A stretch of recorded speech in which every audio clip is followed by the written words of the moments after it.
akin pala talaga, kaya siguro nireveal niya sa akin because I've been bitter for a long time since namatay yung papa ko. Doon nagsimula yung pagiging isang bitter ko. But thank God, ngayon na naliliwanagan na ako and unti-unti nang gumaan. To be a girl. Ay, hindi ka na It's another boy. Ganon The po boy yun. want to So, be the girl. ang passage ko is Because sa Ephesians. Get rid of all bitterness, rage, anger, groaning, and slander, along with every form of malice. Be kind and compassionate to one another, forgiving each other just as in Christ God forgave us. Yun. Yun po. Sabi naman yung bitterness, mga galit ng mga tao dyan. Kung ikaw yan, lagi kang galit, lagi kang naninigaw, hindi ka masaya sa buhay. Kasi ang other definition of bitterness is unhappy. Kung ikaw hindi masaya, kung ikaw lahat ng makikita mo sa paligid ay pangit, isa ka doon sa isang bitter na tao. Example ng isang bitter na tao, halimbawa, yung kakilala mo or kaibigan mo na wala namang ginawa sa iyo, pero ang dami mo mga paninira sa kanya, samantalang napakagandang makisama niya sa iyo, yan, ikaw yan, isa kang bitter. Yung kapag nagtatagumpay yung kakilala mo o kaibigan mo, pero ikaw naging galit na galit ka, bakit siya nagtatagumpay? Bakit ganito? Bakit gano'n? Kaya ka nagiging bitter kasi hindi mo tanggap. Hirap pala ng kodigo. Sobrang kodigo. Wala akong kodigo. Mas lalo akong naguguluhan pag nagkukodigo ako. Ayun nga ang sabi ng Efeso, alisin na ninyo ang lahat ng sama ng loob, uot, galit, huwag na kayong mambubulyaw. O di ba sa atin, madalas talaga yun. Kahit maliit na bagay, napasigaw ka na kagad. Kasi nga, yung puso mo, puno ng galit, puno ng buhok.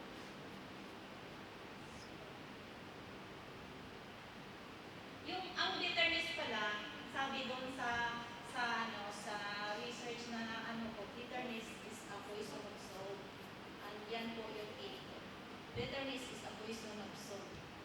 When speaking of poison, what comes to your mind? Hindi po ba parang scary, nakakatakot kasi poison nakakamatay, di po ba? Kaya kapag ikaw ay nabaon sa isang pagiging isang bitterness, may way na ikaw ay mamamatay. Kasi pag hindi mo na-control yung sarili mo. Amen po ba?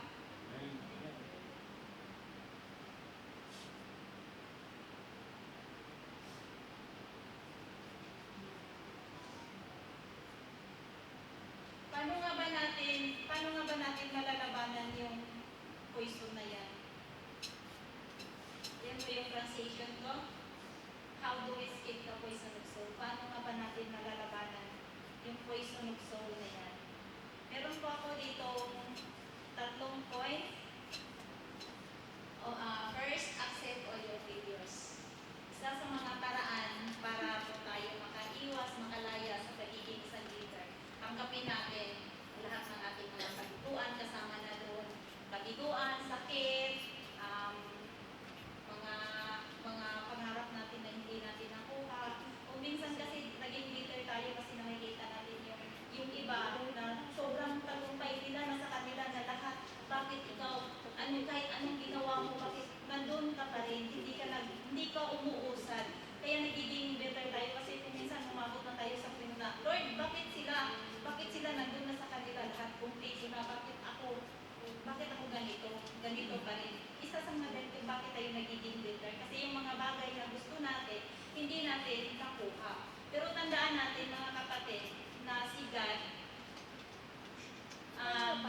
destroy our plans when He sees our plans to destroy us.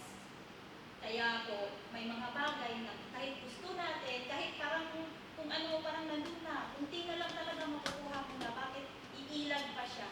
Kasi alam ni God kung ano ang mas dapat sa'yo. Amen? Pasensya na po.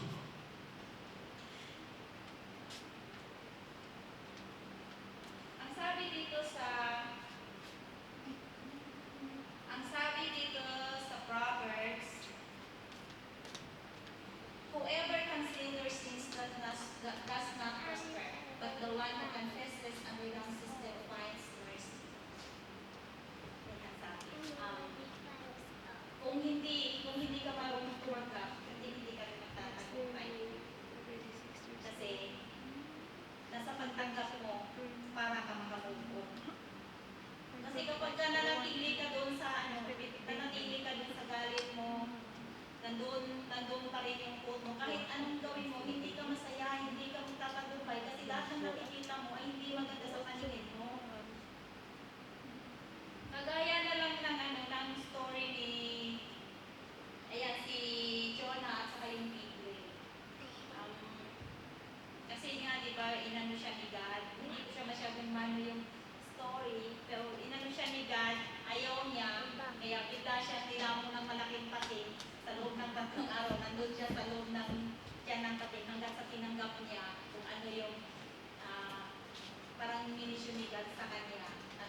pangalawa na bitterness. Bitterness is a poison of soul. And yung first point ko is principle of failures. And yung pangalawa po, do not dwell from your past.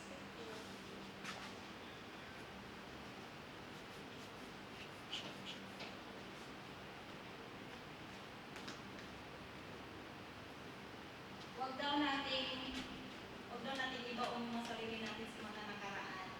Madalas naman talaga tayong mga tao, di ba? Lagi binabalik-balikan yung nakaraan. Kasi ganito yun, kasi ganito yun. Wala na po tayong magagawa doon, tapos na yun. Kahit ano bang gawin natin, kahit luluhod pa tayo, kahit hihiga at tatambling-tambling tayo, wala na tayong magagawa doon. Kasi tapos na yun, hindi na yun siya mababago pa. Kailangan natin mag-move on. Baguhin natin. Dapat magiging lesson sa atin yung mga nakaraan natin, hindi yung gagawin natin, hindi yung mamuhay pa rin tayo doon. Dapat yung nakaraan magiging lesson na yun sa atin para yung haharapin natin, alam na natin na doon tayo nagkakamali, doon din tayo nadapa. Alam na natin kung paano natin siya kung paano tayo mabuhay na hindi na natin dadaanan yung pinagdaanan natin. Amen po ba? Ang sabi dito sa Isaiah 43, verse 18 to 19, forget the former things, do not dwell on the past. See, I am doing a new thing. Now it springs up, do you not perceive it? I am making a way in the wilderness, a stream in the wasteland. Ang sabi ng Diyos, kalimutan na natin yung nakaraan. Kasi mas gumagawa si God ng mga bagay na mas maganda at mas nakabubuti sa atin. Yun ang sabi ng Biblia. And sabi nga niya, gumagawa siya ng mga bukal sa disyerto. So, ibig sabihin, walang imposible sa Kanya. Kalimutan natin yung mga nakaraan natin, lalapit tayo kay God, ipagkatiwala natin sa Kanya kung ano man yung mga previous na mga masasakit, masasama, hindi magandang pangyayari, ipagkatiwala na natin sa Kanya dahil siguradong may mas magandang bukas na nilalaan si God para sa atin. At yun po yung pangalawang points ko. Ayan po yung story dun sa Bible about kay Moses. Si Moses nagsa-struggle din siya sa pag-let go niya sa kanyang nakaraan. Hindi rin madali para sa kanya. Si Moses yung famous person doon sa Biblia. Nakita ko sa friends siya ng dad. Kung gano'n. Tapos nahihirapan din siya i-let go yung nakaraan niya. Pero dahil nga may tiwala siya kay Lord, pinagkatiwala niya kay Lord, kaya nagawa niya. Ganun din tayo. Gawin natin yung ano yung dapat. Alam naman natin, kilala na natin si God. Minsan lang talaga, nagkulang tayo ng pagtitiwala sa Kanya. Kaya tayo parang nalulugmok. Kasi sinusubok ni God yung faith natin.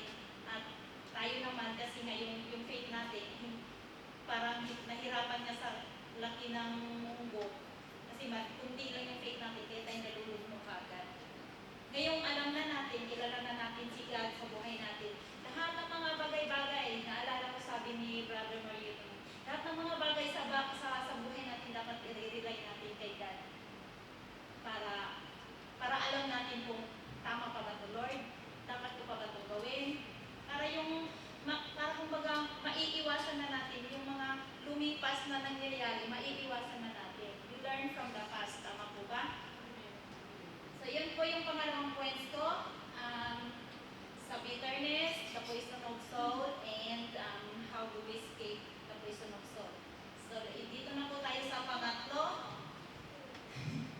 Chromium powers. Ganito pala yun.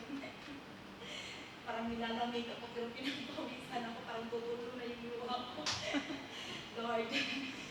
Dito na po tayo sa pangatlong point ko, forgive and forget. Napaka-familiar, lagi na natin itong sinasabi, forgive, forget. Nasa kanta na to, nasa mga tunda, kung saan na lang natin ito matatagpuan, maririnig. Forgive. Napakadali sabihin, forgive. Pero bakit napakahirap gawin? Lalo pa, pag ikaw ay isang bitter na tao, napakahirap gawin ang isang pagpapatawad. Kahit sa sarili mo, hindi mo kayang patawarin. Amen po ba? Dahil ganun ako eh. Kasi alam ko naman na alam ko naging bitter na ako, pero hindi ko pa rin patawarin yung sarili ko na natili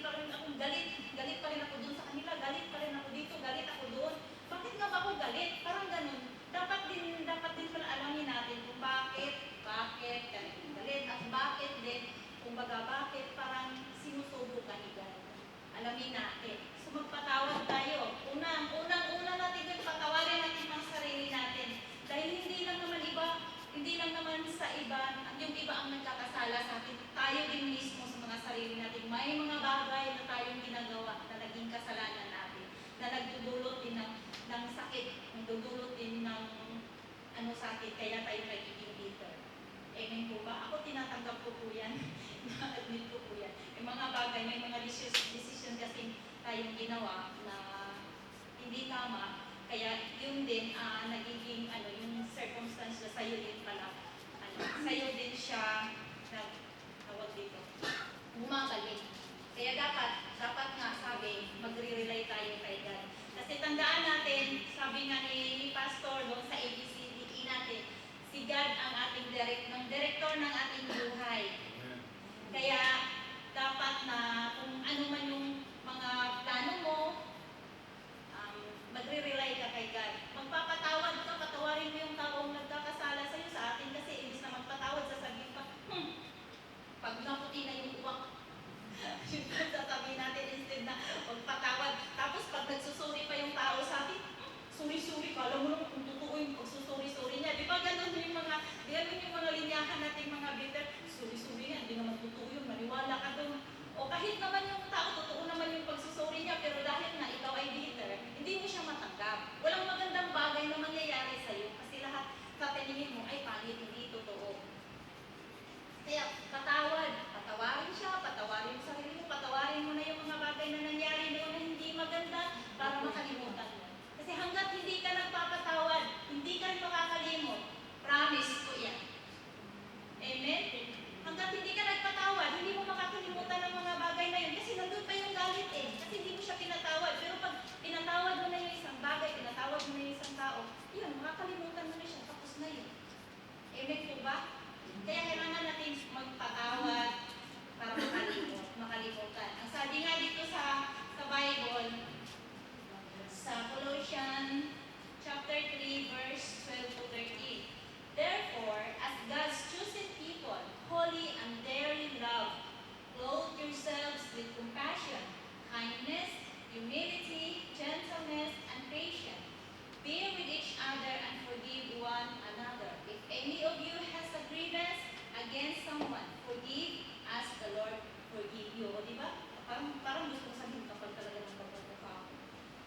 Sigad nga, pinatawad nga yung kasalanan ginawa ko. Tapos ako hindi ko mapapatawad yung kapitbahay ko na nagchichismis lang na hindi totoo. Yung na nagsasabi lang ng ganito, ganyan, galit na ako, hindi ko na siya mapapatawad. Samantalang sigad nga, ang laki-laki ng kasalanan ginawa mo. Mga pagsisinungaling, mga pasaway na anak. Hindi na ako nakakaranas dyan. Lahat ay nakakaranas na din pasaway na anak. Mali yun. Ito ba? Kailangan magpatawad. Patawad para makalimot. Ang sabi nga dun sa yung storya ng the parable of the unforgiving servant. Ito ba pinatawad siya ng king, kalaki-laki ng kanyang naging utang sa king, pero pinatawad siya. Pero pagdating doon sa maliit na lang, hindi niya pinatawad, yung bupa niya. Ganun tayo eh. Ganun tayo. Hirap tayong magpatawad, samantalang tayo, ang laki ng kasalanan ginawa natin, nagpapatawad si God sa atin. Amen po ba?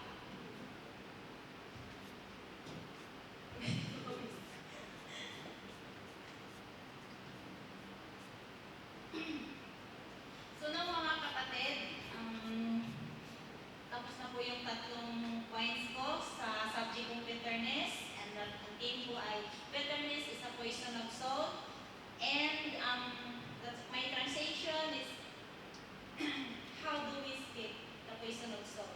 So mga kapatid, bago po ako magtatapos, I will challenge you this short story, listen up and it will awaken your senses.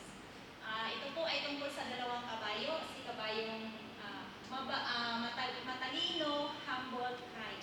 Ito namang si isang kabayo, siya yung bitter na kabayo na marunong, bitter, may laging galit, mayabang, siya yun. Itong dalawang kabayo, nagpaputusan ng kanilang amo na maghatid ng kanilang alay dun sa kaharian. Ang alay ay 10 kilong ginto at yung 10 kilong ulam. Itong si amo, kasi love niya yung si kabayong matalino kasi nga dahil na-humble siya. So, pinauna niyang pinapapili kung alin ang bibigbitin niya. So, si matalinong kabayo, pinili niya yung 10 kilong ginto. So, itong si kabayong mayabang, si Marunong, tawang-tawa siya. Sabi niya, kahit kailan, wala ka talaga kabayong matalino.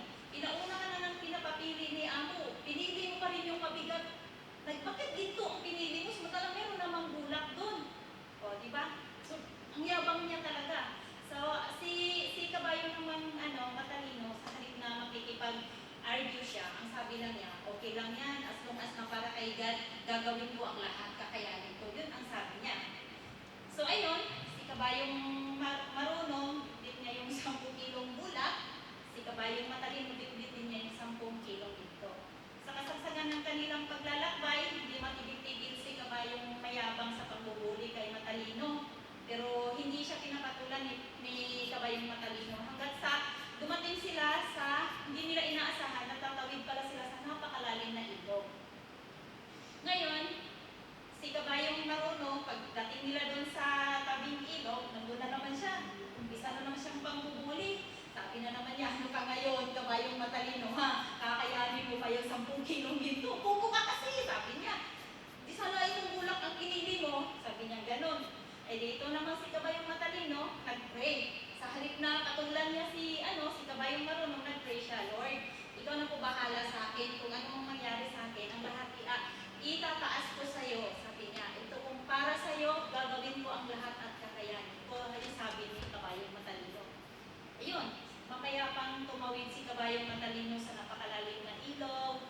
Hanggang sa nalagpasan niya talaga yung ilog. Nakarating siya sa dulo na mapayapang. Kumustahin natin si kabayong mayabang na marunong daw. Kumustahin natin siya mga kapatid. Yung bitter na kabayo, sa kalagitnaan pa lang ng nung simula nung yung bulak niyang dala, yung puto niyang dala, inaanuhan na ng tubig, nahirapan na siya. Hindi na siya halos makakalakad hanggat sa nilamon siya ng tubig. Hanggat sa nawala na si kabayong marunong. So mga kapatid, I hope you learn the story about sa dalawang kabayo. Alam kong may matutunan kayo sa maikling kwento na yun. Na ang pagiging isang bitter, mayabang ay walang katutunguhan. Pagiging isang humble, kind, ayun, magtatagumpay. And I am now about to end my preaching. Hindi ko memorize.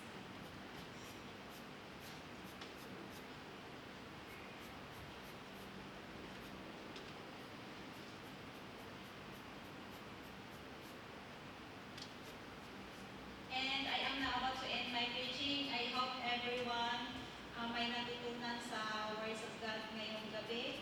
And sana hindi ito yung last na pagtayo ko dito